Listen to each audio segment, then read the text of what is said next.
two, and we are live. What is going on, everybody? Welcome back to Wolf. It's great to see you guys all here. Happy Thursday. It is June 18th. Man, bunch of action across the board in these markets, actually. For those who are paying attention, it's great to have you all here. I've got Robert to talk about all the markets as usual and break down what's going on. But there's a lot of things happening. Bitcoin's down below $63,000 at around 62.7. Ethereum is sitting and has lost $1,800, is sitting at $1,700. Oil, Brent, and WTI both down around 2%. Gold is sitting at around $4,200. And yeah, man, we'll kind of see where everyone's sitting. I saw, the SpaceX big pullback to like 180, I think something like that last I checked. And yeah, Bitcoin, down a little bit for sure. A lot of things in the macro world, I think, that have to do with it. There's a bajillion things going on. We had Kevin Warsh has first FOMC. Robert, I saw you throw some comments out there on X related to that, so I'd love to get your thoughts on how FOMC went. If you have any thoughts on it, rates have remained unchanged again, and I've definitely seen a good amount of discussion, I guess, around like the Bitcoiners, the macro maxi people, around their thoughts on Warsh, all the way from he's exactly what I thought to this is like the worst thing ever. He's the same thing. He's just another puppet.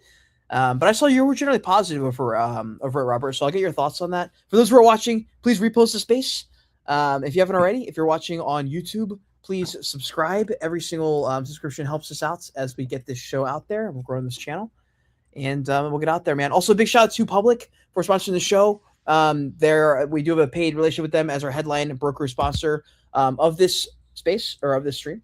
They are an investing platform for those who take it seriously. Whether you're a passive investor or active trader, you can actually use AI and a wide range of asset classes from stocks and bonds to crypto and options to build a portfolio for the long haul. And so if you want to check it out, there's going to be a link in the description on YouTube and in the tweet below the stream if you're watching to check that out. As always, investing involves risks. And so this is not investing advice. We will have a few of the charts pulled up. Obviously, Robert has a bunch of really cool stuff. We'll be kind of toggling between many different charts to this one. Some of those will be the public ones. You guys will see the branding for that. So again, if you guys want to check it out, that will be down below. What's going on, Saucy? It's great to have you. Robert, I'll pass you the mic. I'd love to get your thoughts on where you're sitting on these markets. If you have any thoughts on FOMC as well. Yeah, I think that we could put, I don't know, not Michael Saylor. I think we could put Luke Gromen or Lynn Alden in the Fed and people would still criticize and be negative. Yeah, I was very pleasantly surprised. It was extremely refreshing for someone who does what I do and has to follow every word of every Fed press conference. I really hated press conferences. I hated Fed Day with Jerome Powell. I mean, I had to be engaged, right? Like, but I hated it. It was awful. But yeah, it was really a breath of fresh air. I think he was very resolute when it came to inflation, which I think is much needed. As he pointed out, the Fed has been above their inflation target for 6 years. I think actually 6 years and 1 month since they've been at their 2% inflation target. So 51 months, was that? No, 61 months, I think, from March of 2021. Yeah. So 6 years and 1 month, we have been above the Fed's 2% target. I think he came out very strong about that and about the need to get inflation back down to target. We saw the 2-year yield absolutely rip like 13 bips. And the long end actually got bid. And we're getting quite the rally in TLT. This is kind of what I expected. I remember that. Yeah, and a big pop in the dollar. So yeah, I mean, TLT is not. I'm not just long because of a hawkish Fed share, but for this particular kind of short-term time period, I was telling the Discord people, I was like, it's probably gonna be quite hawkish. Dollar will rip. We'll get an issue with dollar yen where we have that now. It's above 161. So tomorrow's market holiday here in the US. They like to intervene on those days. So hawkish Fed caused pop in the dollar, pretty strong pop. I think it was up like 1% yesterday, DXY. So you're going to get that. That's going to push dollar yen, rapidly higher, or depreciating in yen terms. They'll intervene. We got a market holiday tomorrow. So yeah. When it comes to the, I saw people making jokes about the task force. I don't know. I think all that's good. I think, he talked about data and the quality of data, and the quality of data is horrible. The survey response rates, he brought that up specifically, and the very, very low response rates. All of it I thought was just really good. Strong on inflation, critical of Jerome Powell Fed, which again, we had just showed there's definitely reason to be when you've been above. Not only have they been above target for 6 years and 1 month, but if you look at the average, the moving average over the past 4 years of how much they've been above, over the past 4 years, they've averaged 154 basis points above their own target. So over the past 4 years, they have been 1.5% above their target. That's unacceptable, and it was like the whole time with Jerome Powell was just, it was wild. You had gold going vertical, you had, equities going vertical, you had inflation, consumer sentiment going into the floor, to the basement, and Jerome Powell just up there. Like, it was so frustrating. And so it was very refreshing to have, a Fed chair come out that was strong on inflation, critical of this, which I think there's good reason to be.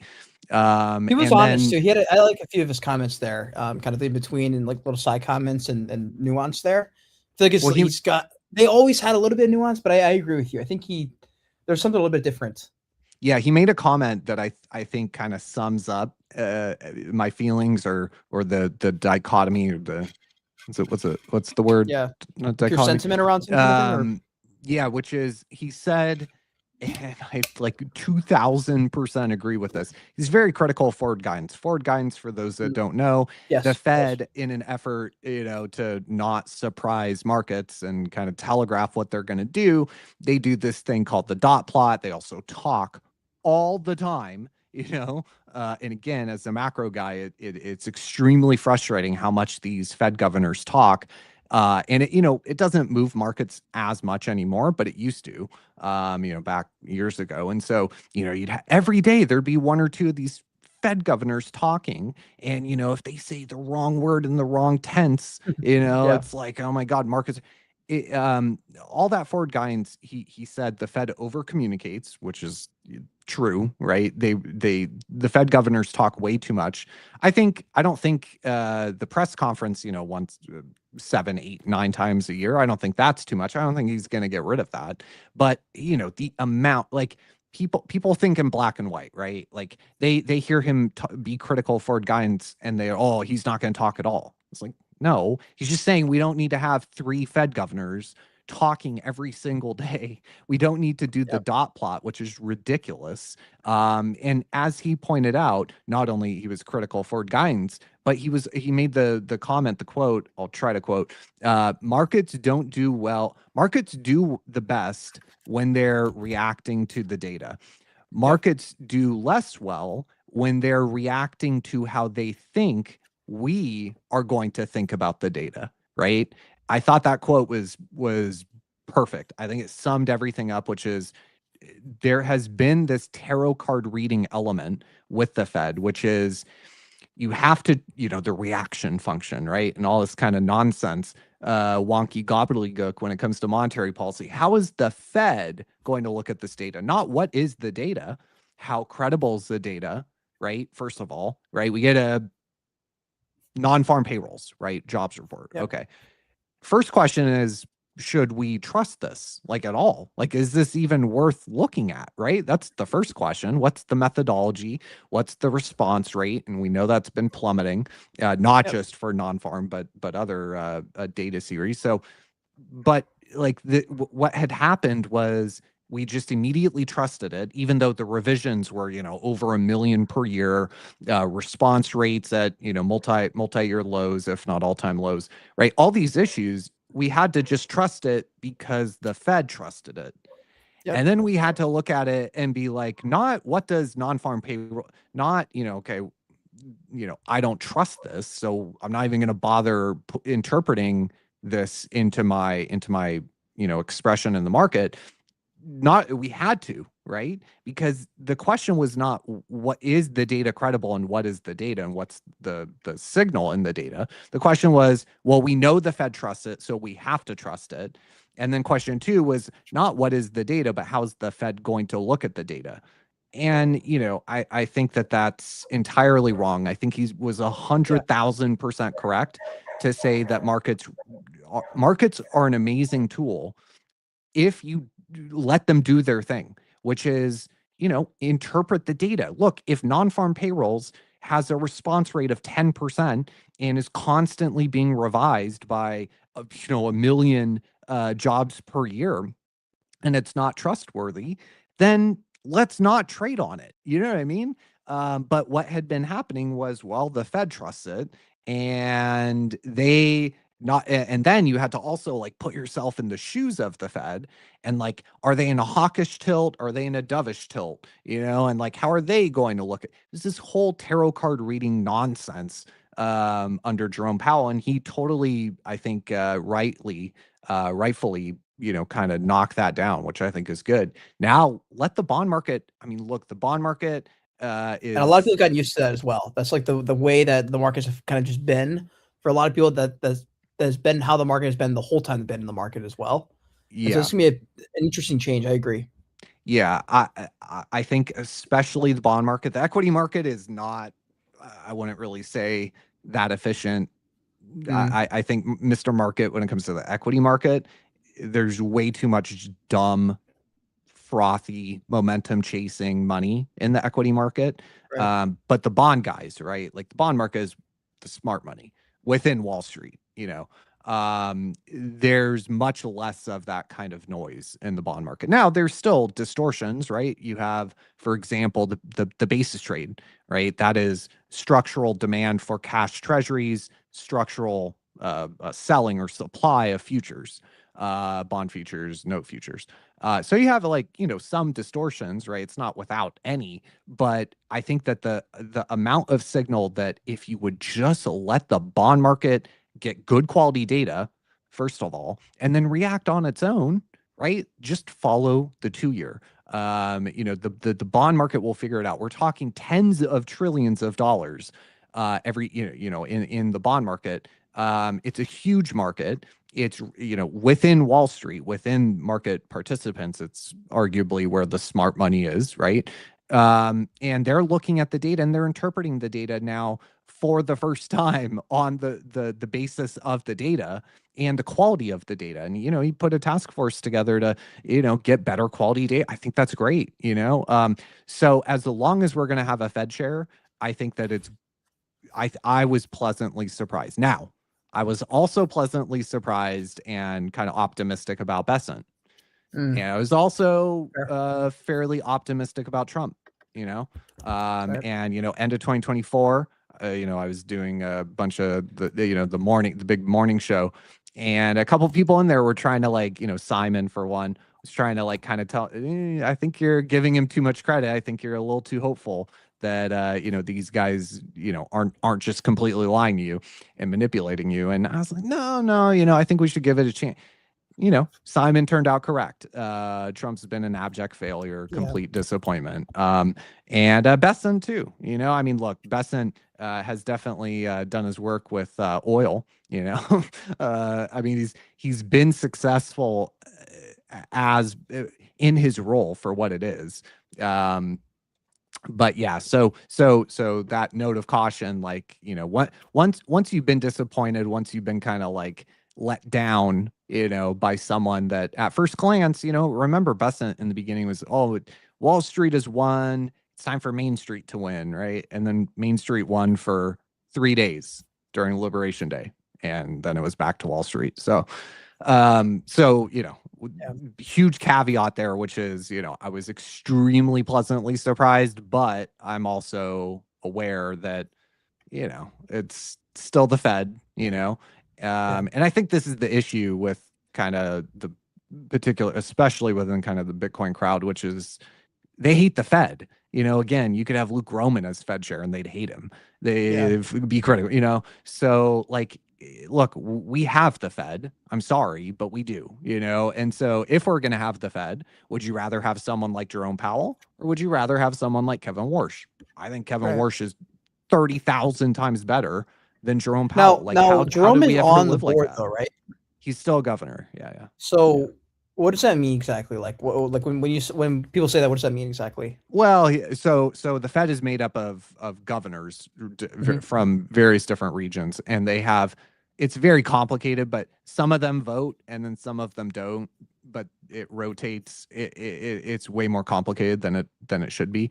But he gets a vote, right? So, and this has always been kind of a criticism, you could say, where people are like, well, you can't really do much. The Fed is a committee. It's not just one guy running the Fed.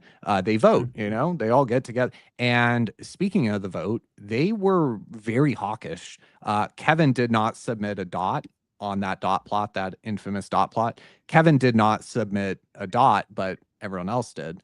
And they were really hawkish. Like there were 8 people that were forecasting 2 hikes, if memory serves, Wow. and Yep. Yep. That's right. one person forecasting 3 hikes.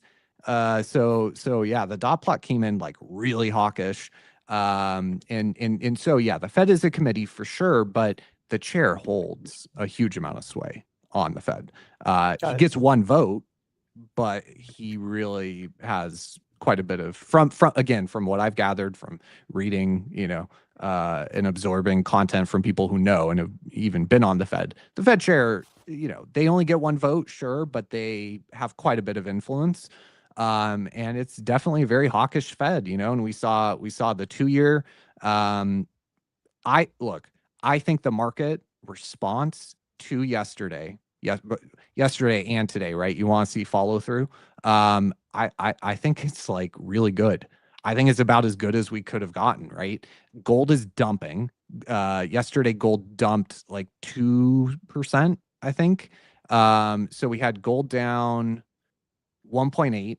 You had gold down, you had dollar up, right? DXY absolutely, it looks set to like break out and just Yeah. rip here. So you have dollar up, gold down, already pretty good. Then you got the 2-year yield, which was up like 13 basis points yesterday. It's kind of hanging out, not really continuing on follow through, but up quite a bit. This is indicative of where the bond market thinks the Fed is going to be. But to make matters even better, you had the 30-year yield, the very long end of the yield curve, down. Rates were down, and yesterday they were only down about 1 basis point, but today we got follow through, and the long bond is starting to break out here. So that's all good. That all indicate, and equities puked, right? Like Sure. SPY Qs absolutely puked. That is a perfect Fed, in my opinion, given the environment we're in. You don't want it. If you had seen gold rip, dollar down, long end rates up, bond down, that would be like, oh boy, like we're about to go into Weimar Republic or something. You don't want to see that. Now, look, if you're trying to pump your bags, you want to see it, but I want what's best for the American people who are suffering, quite mightily. And I think that the market response, equities down, right? They're cheap money addicts, that need their fix of low cost debt. So equities dumping, okay, that's actually probably good given the valuation, given the froth and the euphoria and the sentiment, and right, given all of that, given the disconnect from the real economy, like, yeah, they should be down, And then you got the 2-year, where the bond market thinks the Fed is going to be. You have the 2-year up, and then you have the long end rates down, bonds up. That's a perfect Fed, in my opinion. So yeah, like it's not just me, it's what the market you look at that market response, I think it's a vote of confidence. I think that, what we had seen under Jerome Powell, he would cut and the 30-year yield and the 10-year yield went up, right? Not good, right? We saw gold absolutely rip under Jerome Powell, like absolutely rip. That is, remember, the other way to think about that is this is dollar gold, right? So that's not what you want to see. That is not an indication the Fed is doing well. We got the exact opposite of kind of those dynamics, right? And I think it was a vote of confidence in now, again, whether or not that holds, different story, but it was I think the market response, gold not doing well. Today we got equities bouncing a little bit. I don't know. I don't really have a clear view on where they go from here, but yeah, we got gold down, dollar looks set to break out huge, which could, start to cause some issues. For example, in Japan, like we're seeing with dollar yen, the highest weekly close, if we hold up here, it'll be the highest weekly close going back to 1986. So 40 years, weekend, right? We got the holiday tomorrow. They're probably going to intervene. But yeah, we got gold down, Bitcoin down, dollar up. That is not good for bags, right? If you're giga long a bunch of Bitcoin and gold, but it's good for, I think, the American people, which is we got a Fed that's serious about inflation finally. And, also not only that, but is willing to come in with kind of a chainsaw, like the Malay thing, right? Where he like came in and he's like, I'm going to change stuff up. I'm going to tear down this and break the. That's good. The Fed needs that. The Fed has become so insanely sclerotic. I think it's great, and so, yeah, we're probably, if it continues, right, we get the next Fed meeting soon, about a month. If this kind of tilt continues, gold is probably not going to do well. Bitcoin's probably not going to do well. Dollar's probably going to be quite strong. We have negative real rates at the front end of the yield curve. We have Fed funds overnight rate below inflation, so negative real rates there. You have barely positive real rate on the 10-year and the 30-year. But, I think real rates will probably come down. We got a dramatic flattener in the yield curve. So over the past like 2 or 3 days, we got a 20 basis point flattening of 230s. That is big. Again, it's my TLT is up. The calls are up huge today, and I think it's just starting to get going. I think the long bond here is going to rally. I think dollar is going to rally. And I don't think that's good for gold, Bitcoin. Certainly MicroStrategy not doing well, down 15% over the past month. You see his comments lately about towards holders and people who should be buying and selling Bitcoin and how they're not part of those categories, I guess. It's everybody else. Did you feel some type of way about it? Were you kind of like whatever? What were your thoughts? I didn't see those comments. I did see the I never said I was going to sell Bitcoin. I said you shouldn't sell your Bitcoin. I saw that one. It was like I kind of see what you're saying. Like I really can, but I can't tell if it's Stockholm syndrome. You know what I mean? I was like, I don't know. I think it's a little bit. I don't know. For viewers of this stream and people that have been following me before we started doing the stream, I've been skeptical of MSTR, the whole thing. Like, oh yeah, we both have. This entire for months we've been talking about I remember November of 2024, right, where MSTR was going vertical. It was gapping up.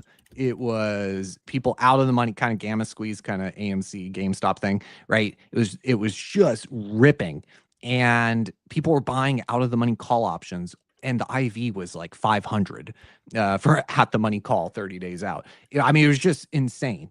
And that was what everyone was talking about. Everyone was super bulled up, and I was like, guys, like, this is crazy. You're crazy. There are people taking out reverse mortgages to go long, not MSTR, but MSTR out of the money call options, like 900 strike 30 days out, like implying a 100% move over 30 days. And they had reverse mortgaged their house. I mean, it was insane. And like the whole time I was skeptical of it. I said, I wouldn't touch this stuff with a 10-foot pole. And then, obviously in the past couple months with these streams, we've both been skeptical of it. It's, I think the price is speaking for itself, not just MSTR, but we have STRC. Exactly. That's what I was going to say. Look at that, dude. God, just like $25. Look at that. Cooked, bro. Cooked. How long have we been saying this is going to happen? It's just like, it doesn't make any sense. It would be one thing if he had been honest about what it really was. My biggest issue is that he's been, I don't want to say lying, but he's been calling it a money market fund. It's not a money market fund. A money market fund does not go down 14%. My money market fund at the end of every day has a net asset value of 1.0, not 0.97, or 0.94 or 0.7 something or 8 something, right? It 1. Net asset value at the end of the day of 1. That is a money market fund. He has called it a savings account. A savings account doesn't go down. You put dollars in a savings account, the dollar gets debased over long periods of time, but the $1 doesn't go down to 80 cents, 90 cents, right? The $1 remains $1. It does not do this. He's called it credit. It's not credit. This is not credit. This is not a credit instrument. It is not. It's just, yeah. So, hopefully, I don't know. Hopefully, we saved. Like I have people I talk to in DMs and stuff. I had someone reach out, quite a bit of money. Like we're talking like multiple 7 figures that he was going to put into. Asking me my opinion on STRC. Yep. And this was back in the earlier part of STRC. And I was like, man, no, I wouldn't if I was you. I can't give financial advice to all these people. And I'm always very careful about that. But I was like, if I had $4 million, I would certainly not put it in STRC. Yeah. And look, if you put $1 million into your money market fund up here at par, even so on a price return basis, you're down like 16%. On a total return basis, including the dividend, you're down. Oh, I guess there hasn't been a dividend yet, but you're down a lot. You're down like 15+%, even with it. So yeah, you lost a lot of money. I mean, if you put $1 million in, you lost 150K in a money market fund. You lost 150K in a savings account. What? That is not a savings account. That's not a money market fund. You're taking, Joseph, was pointed out on one of those streams. He said you're taking equity-like risk for credit-like returns. I would never do that. It's like, so yeah, I look for the good of Bitcoin. For the good of Bitcoin, I hope it kind of all blows up for the good of Bitcoin. I don't think he's good for Bitcoin. Yeah. The leverage,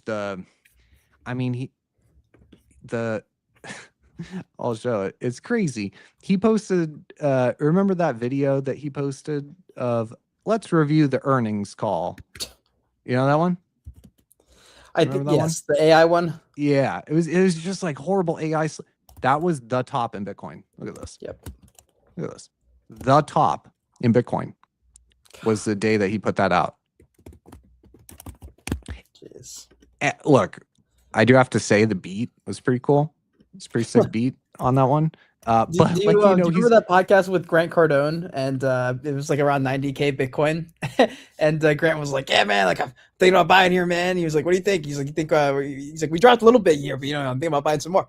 And so there's like, I think that's the bottom. I think we're gonna rally from here. It has been down only literally from that podcast. It's there were signs. it's funny. There were definitely signs. Wait, I that's so mean, funny. you put that kind of, and look, I feel bad for James Lavish and there's someone else I knew in that, Jeff Park. Oh, Eric Mm, Balchunas.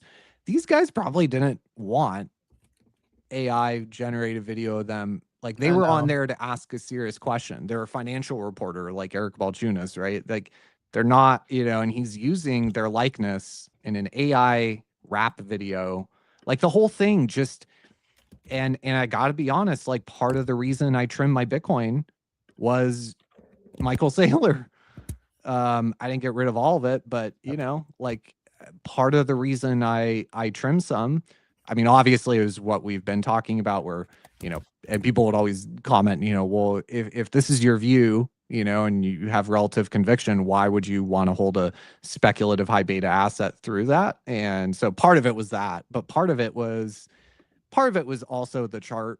I got to be honest, part of it was Michael Saylor, like, Right. he was putting out this cringe slop AI nonsense, going around talking about STRC as a money market fund and digital credit, and like, it was just not encouraging. Yeah. And if I wanted to buy back here, I could, for the same amount of money, I could buy 24% more Bitcoin, So if I sold one Bitcoin here, now I can buy 1.24 Bitcoin, the same amount of dollars, It's so crazy how rational that sounds now, right?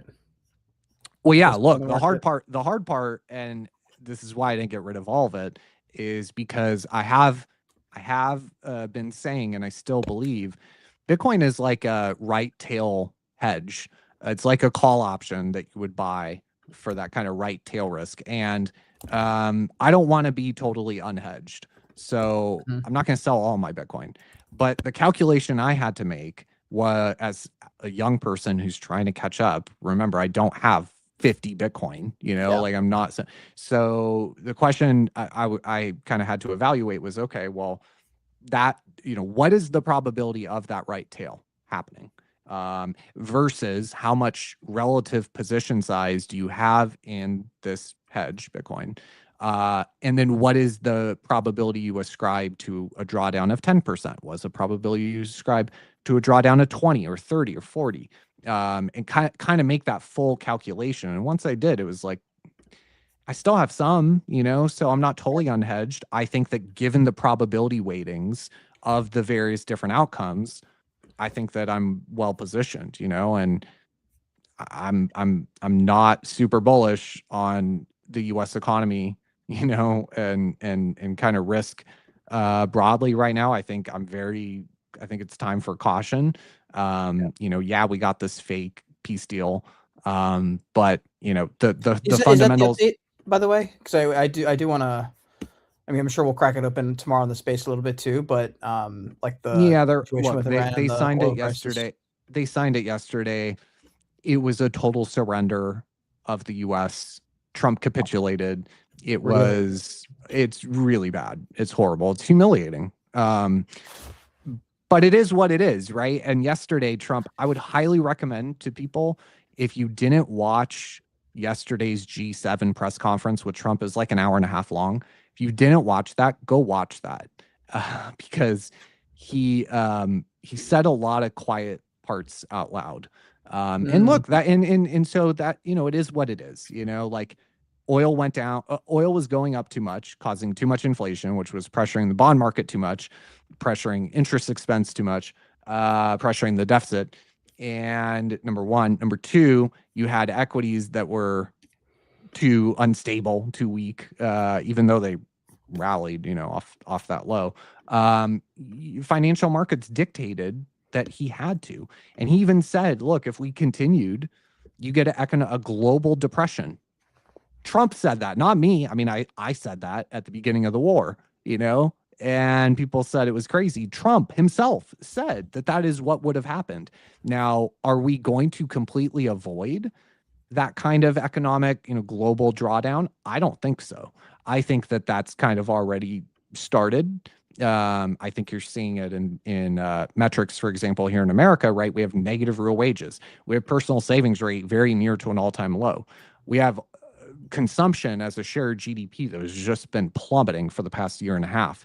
And, we have already ripple effects here in America. You have inventories that have been drawn down to, the lowest level since the 80s. If you look at the Strategic Petroleum Reserve, this is the lowest level now, going all the way back to the 80s. Also, remember, it's a lot different putting oil into the salt cavern than taking it out. Right? Like this is a lot different from drawing it down. Putting the oil into the cavern is a lot different from drawing it down. So you have the national stockpile because as the level here goes down, the flow rate of the amount we can extract without damaging things goes down. And so the lower we draw this down, the slower we can bring oil out, number one. Number two, Cushing inventories, which is the commercial side, those are basically at operational stress limits today, like already. They're not at operational minimums, right? That's another week or two away, according to the oil people. So like we're kind of already, I think we're kind of already getting, I think oil, I'm bullish oil here for, I don't know, the next month or two. I don't think it goes much lower than 75, but if you look at what we're doing, there's exports. We're producing a record amount of oil, which is good. I think that's great. And I want to see energy. Where's exports, man? I want to see energy become a larger share of GDP. I want to see us produce more oil. I think it's great, and so I'm not unhappy to see 13.7 million barrels being produced. But the issue here is, I could have sworn exports was in here, but it's not. The issue is what we're doing is we're drawing down our inventories to subsidize the global oil market, right? At the expense of eliminating the very buffers here in America that will keep a dislocation from occurring. So like we're drawing down our strategic reserve, we're drawing down our at Cushing, the commercial reserves inventories, we're drawing that down and then exporting it. Sure, we're bringing 13.7 million barrels of oil production, which is good, but like if you look at the import export, what we're basically doing, if you factor in the draw rate of the inventories, imports, exports of oil, that picture, what it paints is that we are drawing down our stockpiles so that we can sell oil into the global market to keep global oil prices suppressed. And again, this gets to what I've been saying since the very beginning of the war, which I guarantee Besson understands, which is that you cannot have a situation where, yeah, sure, Brent is at 200, but WTI is at 100 or 80 or 90. That doesn't work. Like that doesn't spare America from immense economic and financial pain. And so look at what they have been doing, right? There were certain people that were like, for some reason, didn't understand balance of payments or the math behind why that was true. But look at the administration. They are telling you with their actions that is true, that you cannot disconnect, right? That oil's a global market, has global consequences, second, third, fourth order effects. And so their actions are telling you that this is what is necessary to prevent pain in financial markets here in America. Yeah, I was just, and by the way, I see some people in the audience. I see Spider, Saucy, Rudo. It's good to see all of you guys in the audience. Appreciate everyone for coming through, by the way. If you guys haven't already, if you're enjoying the stream, definitely take a second and repost it, and give Robert a follow, by the way. Also, a quick update. Billy Boone should be joining us in a few minutes. Simple Mining is putting on an IRS Bitcoin tax loophole webinar. at 6 p.m. Eastern today, later. I actually put a link down below if you guys are watching the stream right now.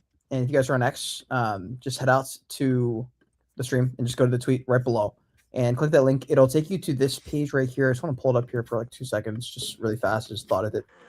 He'll be joining in a few. But yeah, guys, check us out. Sign up for it. It's later tonight. There's a link down below the stream. Again, if you guys want to check this out, it's free, totally free, just to learn more about the tax world with Bitcoiners and how you can potentially save more money and have more money for next year to buy more Bitcoin. So again, hit that link and sign up. Otherwise, I'll circle over back here. I don't know if we covered Robert, your thoughts on Spacex, on if you participated in the IPO. I did, yeah. But wow, that's a wild yeah, candle.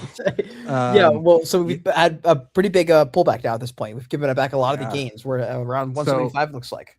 Yeah, I did go long like 3% of my portfolio. I went long at 150. I got filled at open. I didn't. This is how little I screw with IPOs, which is I didn't submit the IPO request, so I didn't get filled. I didn't get any allocation at 130 or 135. So I had to buy it right when it started publicly trading. So I got in at 150, and I got out at like 189.50 or something. And then it went even higher, but now we're starting to go pull back. So yeah, I participated. It wasn't huge size. It was just kind of for fun, for entertainment, really. Of course. But yeah, now we got options trading on SpaceX. So what appeared to have happened, I was actually talking to Billy about it yesterday. He was asking why puts, out of the money puts, I think a month out, why they'd actually gone down in value. And so I think what happened when the options chain went live was implied volatility was like sky high. And so everyone came in and sold volatility, and just you got IV crushed. Even though we've gotten a pullback and puts should be up on a delta basis, the IV crush was bigger. So yeah, now we have options trading. We have 2x levered SpaceX, I think inverse and long. So we got levered ETFs trading on it. Huge amount of call skew on SpaceX. We can actually, I don't think it's sharing the screen, but today we actually have put skew, ever so slight. But yeah, in the beginning we had a huge call buying phenomenon. Remember that when you, the retail person, are buying a call, a dealer is selling a call, right? When you see these like options flow expos, huge amount of calls bought at huge amount of calls sold at that. There's a buyer and a seller for every transaction. So you have to be careful with some of that stuff. So yeah. 100%. Yeah, look, where it goes from here, we have so little price action that I just don't. I made some money, I think like 20% on it, and it's hard to be bullish, like part of me wants to sell puts, maybe like, I don't know, 150 again or 130 or something. Part of me kind of wants to do that, because IV is attractive still, even, let's see, 30 days out. We got an at the money put trading with implied 85. It's come way in. So yeah, that implied volatility is not like super attractive anymore. It was higher. But yeah, I don't really, I am very happy to be in TLT, TLT call options, which are up very nicely today. Cash,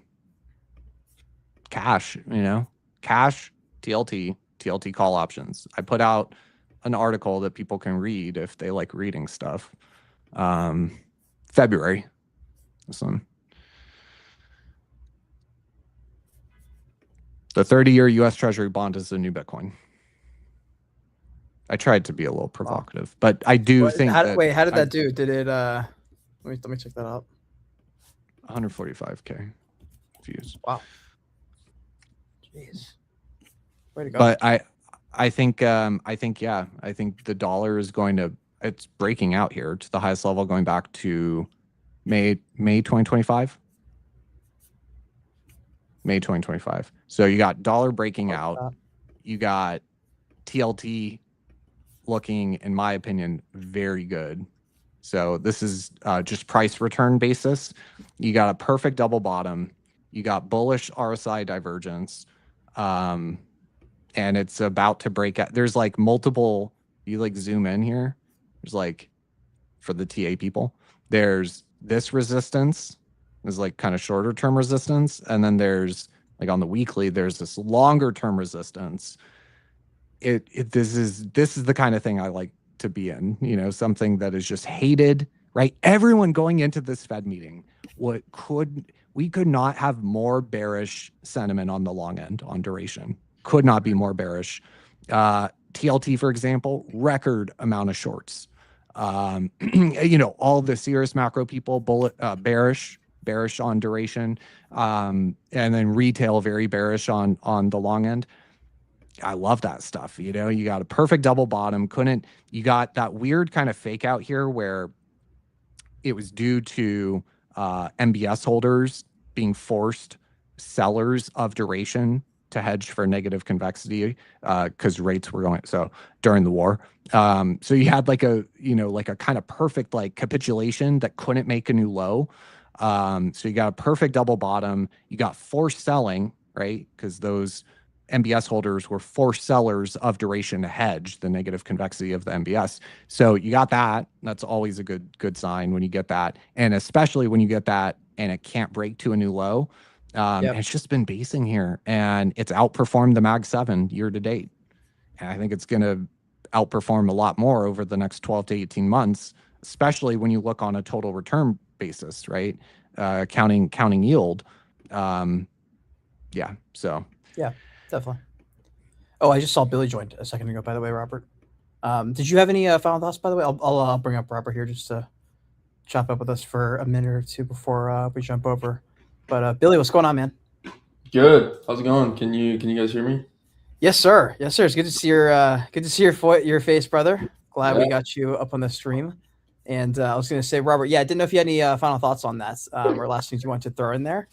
I know you and Billy chatted a little bit about the SpaceX stuff and some of the things going on in the markets. So there's a bunch of things to talk about that we've covered, but I'll pass it back over to you in case you have anything. No, I mean, I would recommend people continue to watch oil. I think the yield curve right now is finally being driven by things that aren't oil, which is nice, with Warsh and new Fed, hawkish, right? All that. So I would definitely, I mean, the flattening that we've gotten in the yield curve, this 20 basis point flattening over the past two days or whatever it's been, you know, definitely keep an eye not only on short rates but long rates, because I think that, you know, what gold and Bitcoin and the dollar are telling you is this is not Jerome Powell Fed anymore. This is not, you know, debasement and you know, dollars going to toilet paper. That is not what is the market is telling you with gold, dollar, Bitcoin. And then the long end rallying quite a bit. The follow through today, that is further evidence that this is not, you know, the kind of Fed that we had under Jerome Powell, where it's short TLT, long gold. You know, we don't have, at least what the market is saying so far is we don't have that anymore. So, keep an eye on the 2-year. That's that Fed gauge. I mean, we have the 1-year trading like 40 basis points above Fed funds. So keep an eye on the short end for what the Fed is going to do, but also watch, you know, TLT 30-year, because that along with gold and the dollar are going to give you a read on the credibility side and the debasement and all that kind of thing. Gotcha, dude. Well, listen, I appreciate you keeping us up to date with everything, Robert. Again, for those who are watching, definitely be sure to give Robert a follow if you enjoy any of this type of discussion. Robert is the king, number one in the world at it, so definitely be sure to follow him and definitely stick around. I brought Billy Boone up from Simple Mining to talk a little bit about what they're putting on later today. They've actually got something really cool cooking for those who like knowledge and like learning more and trying to save money and buy more Bitcoin, all those things, which is a lot of the Bitcoiners out there that I know. They're putting on, like I said, they've got a webinar kind of talking about various ways to do all that. And so I want to bring Billy on, give a few updates on what that's going to be like. Again, I mentioned it a little bit earlier in the stream. There is a link down below where you're watching, whether you're on YouTube or X, with a link, and you can hit that and it will take you to the site. It's going to be free, and there's going to be a ton of great stuff there. Robert, I believe, will be there. So Billy, I'll pass over to you to give a bit of an update, maybe a bit of a brief introduction on yourself and Simple Mining as well. Yeah, appreciate you having me on, kid. Yeah. Side note, Robert, that SpaceX put we were talking about last night is up 20% today. Hell yeah. Hell yeah. Yeah, appreciate it, kid. Just background on Simple Mining. I originally started out as a Simple Mining client in 2023, 2024. And I was in a similar boat that a lot of our clients started in. Was I suppose at the time when I started, the one big beautiful bill wasn't around yet, so I couldn't do any 100% bonus depreciation tax strategy. I was more so coming from the perspective of, like, I thought mining was intriguing. Like, I wanted to be able to have some sort of arbitrage. Like, I wanted to accumulate Bitcoin through an electricity rate instead of paying whatever the spot market rate was. So you do some research on, maybe I can throw one of these machines in my house and plug it in and try to start mining. And it doesn't really work out. They're extremely loud. They generate a bunch of heat. I tried putting one in the laundry room, and my wife was not having it. So I ended up doing some more research and figured out that there was hosting companies out there that already had the data centers, and I could purchase the equipment. I could run it in their facility. And I mean, there's a lot of different models out there for a Simple Mining specifically. You just pay an all-in electricity rate. So it factors in the racking, all the fees, all the networking that's involved in setting the machine up. And then you just pay an electricity rate, which starts at 8 cents per kilowatt hour, can go as low as 6.5 cents. And that's, I mean, at my apartment at the time, I think I was paying 15 cents per kilowatt hour. So it's significantly lower than what you'd be paying on the residential side. So that was where I started. And from being a client, I started doing a lot of modeling and profitability analysis, because at the time, none of that really existed. There wasn't anything that investors could use to forecast mining profitability and understand all the different variables. And so I started writing research reports for Simple Mining for some of their clients that would read them. And then that transitioned into just doing more content-based work. And then since then we've grown. I think when I started, we had probably five employees. And then from there we had 10 techs, maybe 15 techs. Since then we've grown to probably total about 100 employees at the company. We were on the 5,000 list last year, #1 in Iowa, 175 in the US. We added our another submission this year. So we'll see. I think we'll find out how it shakes out at the end of this month, see where we end up on the list. But it's been a lot of fast growth, and the industry is changing a lot, with many of the big players that are retrofitting their sites to accommodate compute and accommodate the neoclouds and the AI wave that's coming in. And so, it's exciting times. And specifically related to this webinar that we have coming up today, there are really two, the majority of our clients and business owners and high net worth investors that we talk to that come to us and say, I'm interested in investing in Bitcoin mining.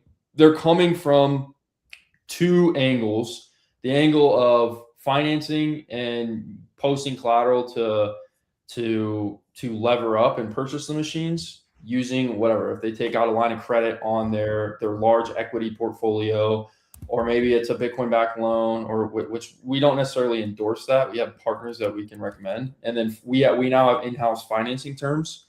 So whether they want to come from, they're very intrigued with that. But then the second would be the tax advantages associated with purchasing Bitcoin mining equipment. So for example, there are a lot of different things that people purchase to gain tax deductions and cash flow. Maybe it's a laundromat. Maybe it's, if you're a construction company, maybe it's heavy industrial equipment. Maybe it's a skid steer. Maybe it's a vending machine. Some people will buy trucks and write off a truck. Maybe it's a storage facility. Well, a lot of investors like Bitcoin and they want to get Bitcoin exposure. So mining equipment, data center equipment qualifies for the same tax write-offs. And so there are a lot of different levers that you can pull when, the entity selection. Are you going to do an S corp? Are you going to do multi-member LLC, like how are you going to set up your entity selection, going with how you're going to set up your banking for your business, how you're going to keep track of like your reporting. There are so many different variables that go into the tax strategy, and then potentially funneling it into an IRA to completely tax shelter all of your Bitcoin.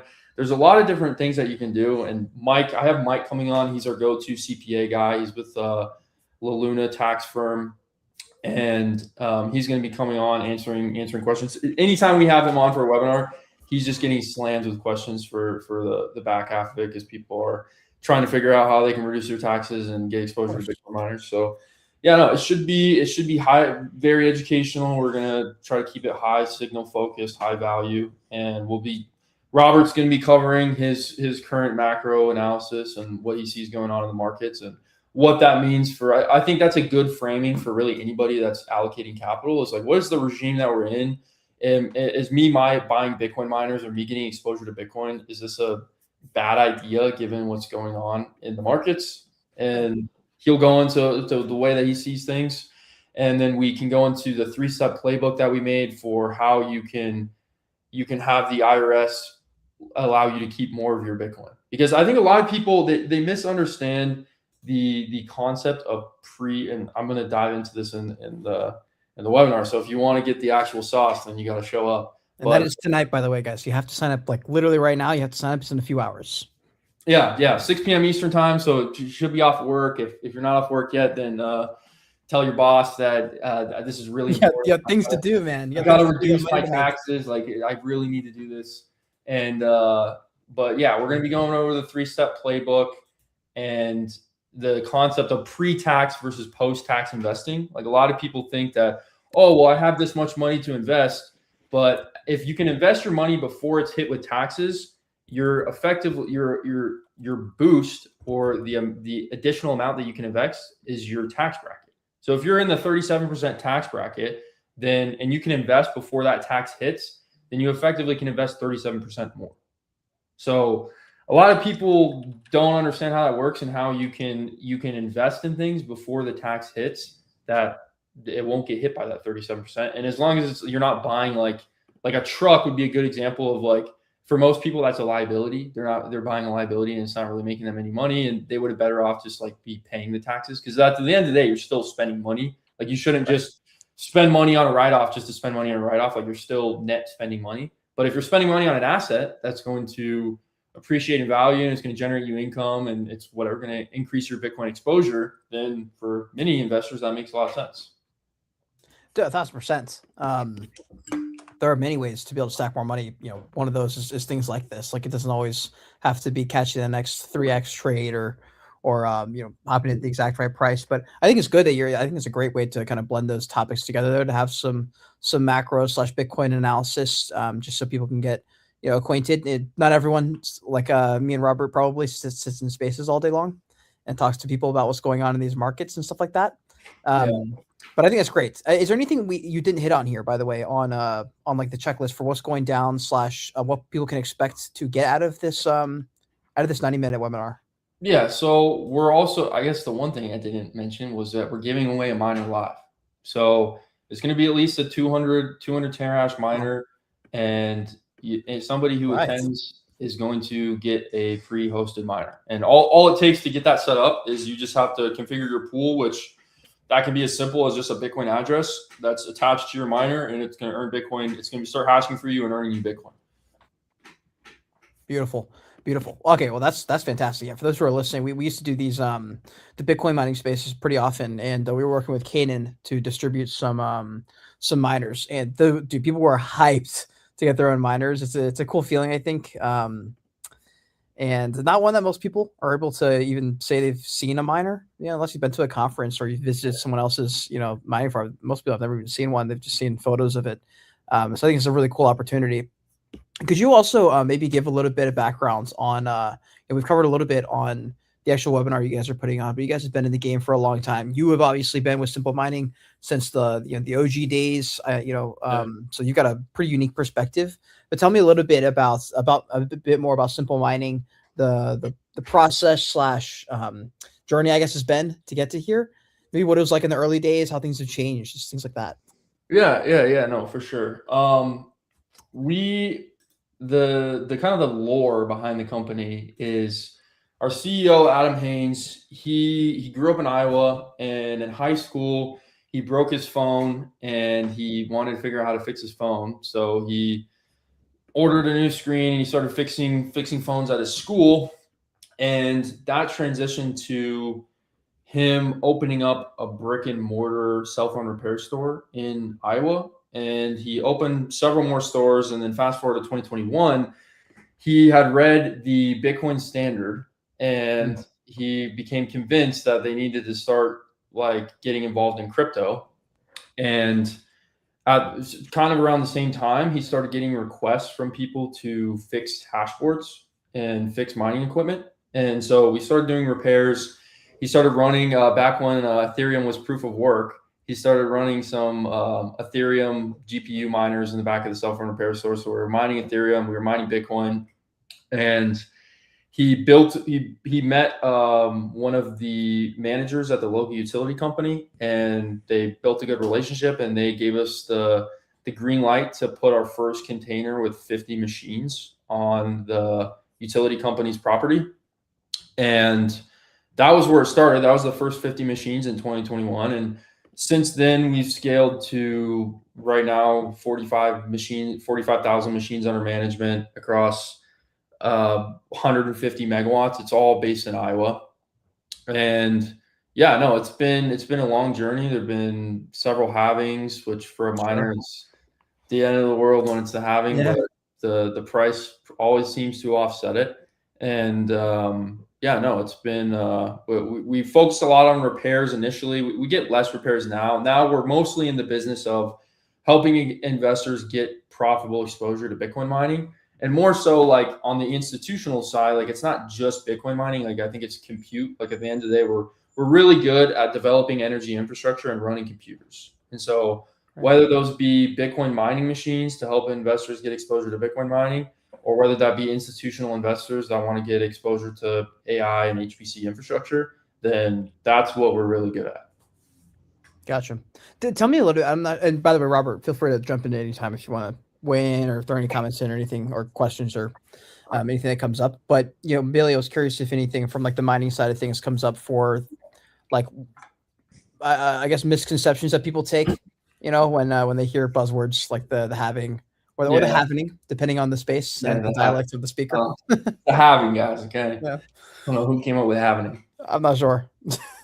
just kind of happened one day, and then people just I guess kept running with it or something. But talk to me about any other misconceptions that come up, or maybe common things that people assume about the miners or the mining world. No.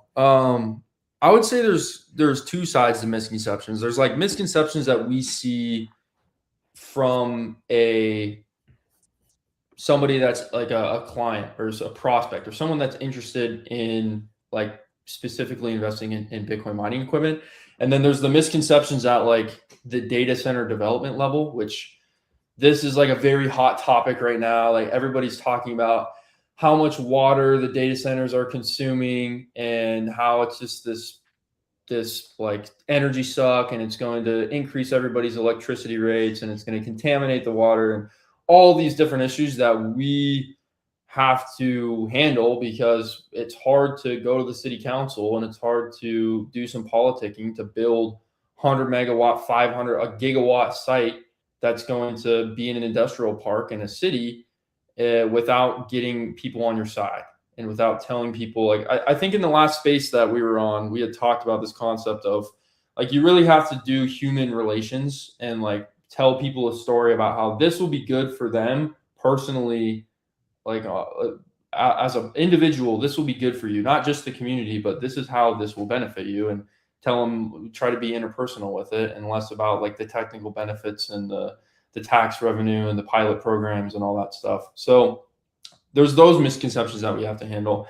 But then on the actual mining side, I would say a lot of the misconceptions are that like it's not profitable and people don't really understand how it works. Like the concept of, I mean, really the way that I think about it is it's really just an input and an output. Like your input for any investment, for most people, it's capital, it's money in their Robinhood account. Like they have some sort of input, and their desire is to achieve some sort of output. So whether that be capital gains, whether that be dividends, whether that if you're in stretch, you were hoping to get those 10% dividends, and all of a sudden your capital caught on fire, and they're in a rough spot right now.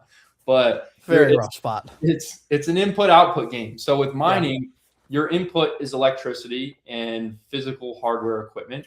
That's what the input is going to be, and your output is Bitcoin. That's you're not making. A lot of people think that you make dollars. At least the way that we handle our business, you connect a pool and you're getting your Bitcoin directly from where all the new Bitcoin comes from, which is from the blocks. From the blocks, anybody can go look on mempool.space and they can see all the blocks that are snapping into place every 10 minutes. And miners are getting a little. It's not one miner. That's like you'll see if you go look on there right now. You'll probably see Foundry. You'll see Antpool. You'll see all these mega miners. That's not just like some company that's keeping all of that Bitcoin. What that is like Spiderpool, for example. They just won the most recent block 12 minutes ago. I have an account with Spiderpool, and I contribute whatever, a petahash, 2 petahash to Spiderpool, and I get paid based on my work.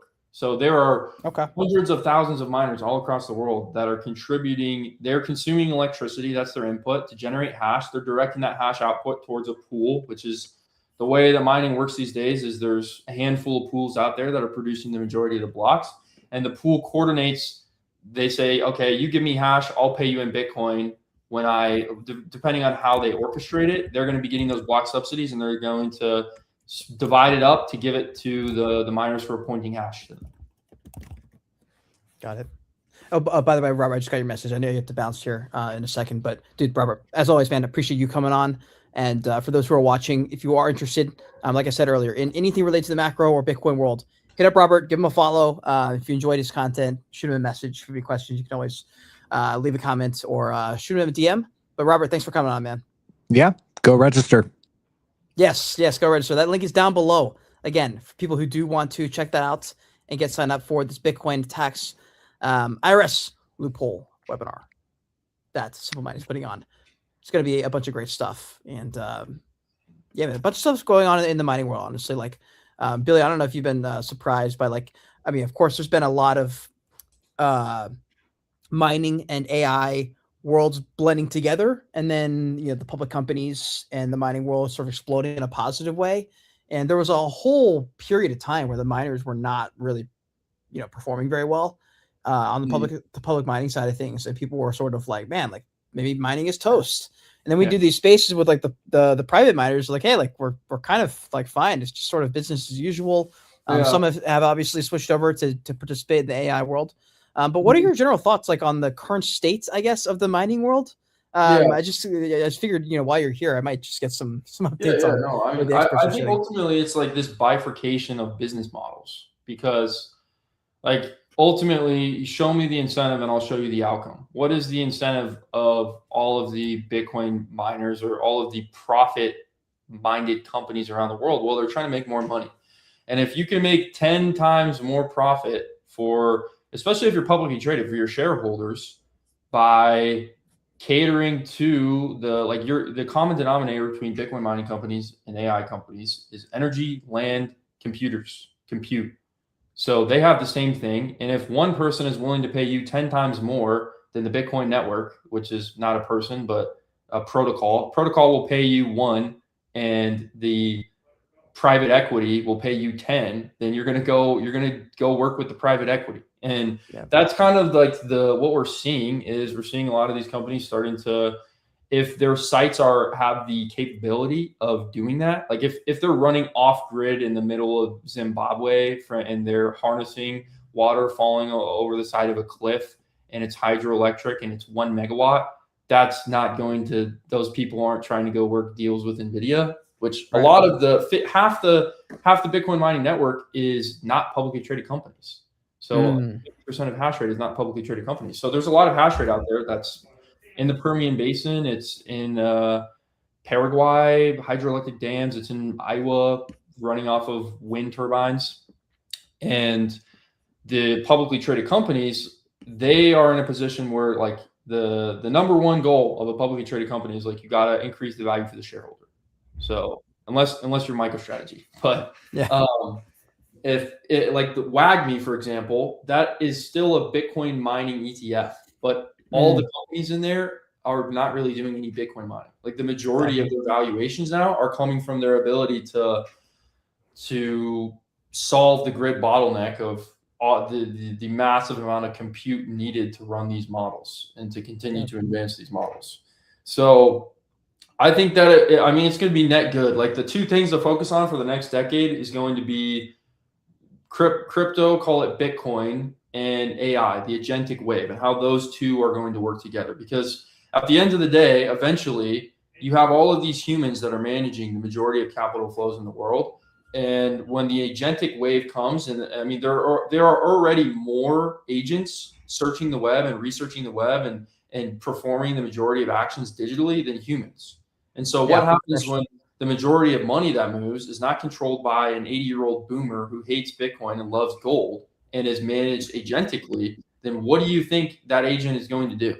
Well, they're going to move that. They're going to take that 10% that's all in gold, and they're going to move it 5% gold, 5% Bitcoin, or whatever stuff on a little level like that. That when you look at the 1.2 quadrillion dollars of assets in the world, you're going to start to see gold, which is 30 trillion, and Bitcoin, which is less than the entire net worth of Elon Musk. You're going to see those to start to become more on the same level. Kind of a rant on something entirely different. But. No. I mean, honestly, there's a lot there. And do you? So, like you mentioned, you think it's going to be a net positive for the industry overall. Do you see a world where those two separate at all, or do you think they're intertwined forever? I think where Bitcoin mining will take the most market share will be interruptible load balancing. So you have AI, you have HPC, you have these servers. They need to run 99 point. It needs to be a tier 3, tier 4, tier 5 data center. It needs 99.89 or 99.9% uptime. Like those 0.01 percentages make a huge difference for these neoclouds. And so you need to have pristine uptime. You can't curtail, you can't shut down when it's a winter storm and give some of your power back to the grid. You can't do any of that. And you also can't be running your super expensive NVIDIA equipment somewhere in the middle of the jungle or somewhere off grid where maybe the fracking runs out and you don't have the source of power that you once did have. Like I think mining is going to continue to move to the edges of the grid, which is what it has always done. Is it's going to move to the edges of the grid where it's basically just wasted power, because the majority of power out there is actually like if you get kind of deeper down a level into like the Kardashev scales and this like thesis that the scientists had about how do we harness all of the power of our planet, and then how do you harness all of the power of the solar system, and then how do you harness all of the power of the galaxy? Well, the majority of energy and electrons that are out there are like we can't even use them because they're either getting wasted or they're untapped. And sure, these AI data centers are going to come in and they're going to need to use a lot of the stuff that's on grid, but they can't work with something that's so raw and off grid and volatile and needs to be on and off and on and off that they can't really touch any of that. And that's where a majority of the electricity and the power is in the world. And so miners will continue to monetize that. And that's the most profitable setup for a miner, is having zero cost of power. And that's not to say that like running on, like we're on grid at Simple Mining, but part of the reason that it works so well is that Iowa is 65% wind power, which someday it's windy, some days it's really windy, other days it's not really windy. And so that allows us to be able to, the day when it's just those turbines are ripping and it's super windy and the utility company has nowhere to send all that power, then we're just going to eat it and turn it into Bitcoin. Yeah. Wow. That's actually really interesting. I like that a lot. Wow. That's very cool. I guess it'd be the same if it was powered by like solar. Because what's that? Like I need to make a clip of that. Yeah, I like that a lot. Yeah, I was going to say you should definitely clip that. The mining world, like I have a couple guys in the like Crypto Landy and Eric Rice and a few other guys who are in the mining world who there's just so much nuance in this industry. Like you really have to be, like you mentioned, like you were like on the energy conversation a few levels down. You're like, that's only a small handful of people who worked in the industry who can kind of give that what you would call like a unique perspective, I guess. Like no one really is like discussing energy except like the energy guys. And so sometimes people like aren't sure what to think about it. Like we were on a space and someone was like, the miners have absolutely nothing to do with the price. And one of the miners were like, what are you talking about? They're like, do you know how much Bitcoin the miners hold? And like, they have like a direct impact on like the price. We're like, what are you talking about? Like, how can it have no impact at all? And they're like, it has none. And they're like, what? Yeah. And so it's an interesting one. I will say, like, there's lots to learn is what I'll say about that. Yeah, miners very much have something to do with, I mean, they're absorbing the 450 Bitcoin that's being produced per day.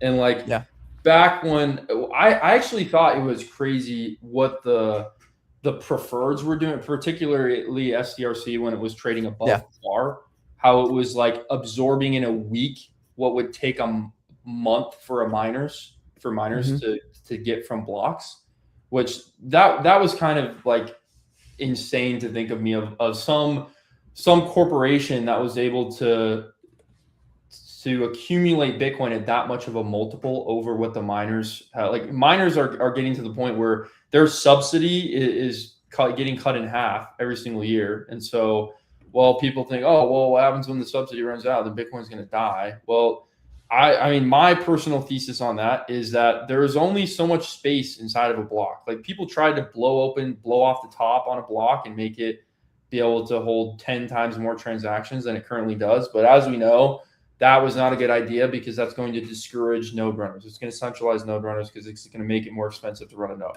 And so they didn't, in the block size wars, that's what that was. You had one half that wanted to make blocks really big so we could fit a bunch of transactions in there, the Roger Ver side of things.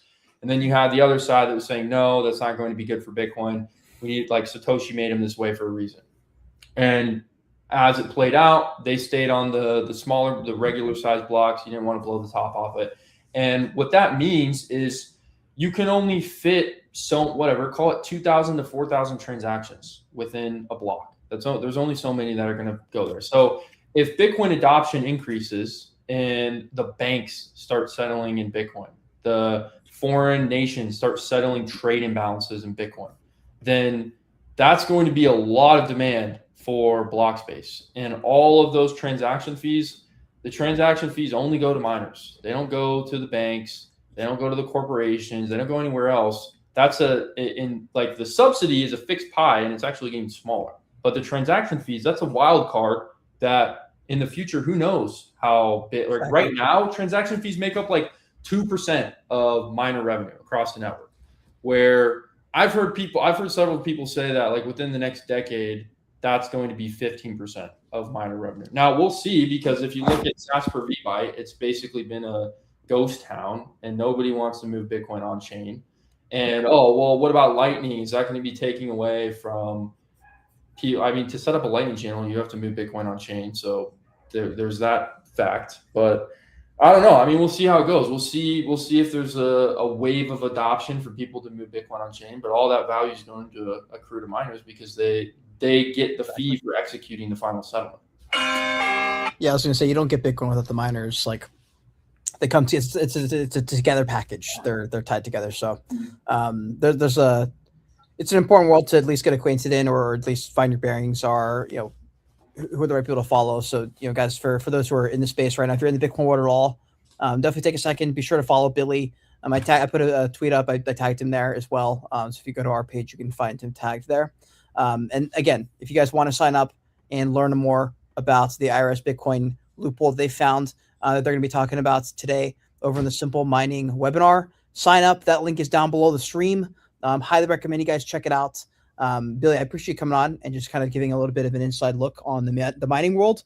Like I said, a lot of people it's just not something that comes up in everyday conversation unless they're in the mining world. So I appreciate you coming on and giving a little bit of light on that. Is there any final thoughts before we sign up, before we head over to this next space? Anything you haven't mentioned about the webinar or anything Simple Mining is doing? Yeah, I mean, I would just say don't just buy Bitcoin. You got to mine it. Don't get the real stuff. Everybody out there wants to get the fake stuff. They want to get the fake paper derivative instrument Bitcoin. They want to have it custodied by MicroStrategy and BlackRock, but you should want the real thing, because at the end of the day, that's what makes Bitcoin. You don't have to work with you don't have to have a bank that gives you permission to send your money. You can hold your money yourself, and you can send it to anybody in the world in less than 10 minutes without any counterparty.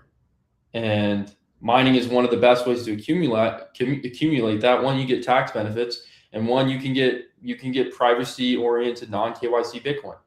Because right now, I bet you most people listening to this, every single Bitcoin that you own, there's a database somewhere that shows whatever, your first name, last name, and your address and your social security number. And so what are you going to do? Which this is somewhat fear mongering, but what are you going to do if Executive Order 6102 and the government says, oh, we need to confiscate everyone's Bitcoin to revalue it against the dollar? Then they know exactly where you live. They could send kinetic energy to your house via an FBI agent and say, hey, show me your seed phrase. We have to take your Bitcoin. Which it is possible. That's maybe that's paranoid crypto anarchist, but at the end of the day, that's like part of the utility that Bitcoin gives you. It gives you the option. It gives you that. Yeah, and it's like diversification. Like if you like Bitcoin, there's a lot of ways to diversify within Bitcoin. You can get hold the real thing. You could grab a treasury company. You could get a mining company. There's a lot of different things that you can get exposure to within Bitcoin. Yeah, 100%, dude, 100%. Yeah, I agree. And for people who say that's fear mongering, you might, like Billy said, you might be right. But when you look at the list of assets, it's a tail risk. It's a tail risk, and most people, they absolutely ignore that tail risk and think that it's never going to be a problem, that the government knows exactly how much Bitcoin you have and where you live. But that's what people thought in 1933 until they were like, it's illegal to hold gold. Exactly. And no one ever thinks it'll happen until it happens. Yeah, so, that. Guys, thank you all so much for tuning in. We'll be back on Spaces in literally 2 seconds. So just refresh your page if you guys want some more market talk. We're going to be talking about all the things going on in tokenization here in just a second on Spaces. And then we got the Trader Talk discussion with all the analysts happening at 2 p.m. Eastern. So it should be a great time. We do Spaces and streams every single day here at Wolf. Be sure to follow along. We'll see you guys all in the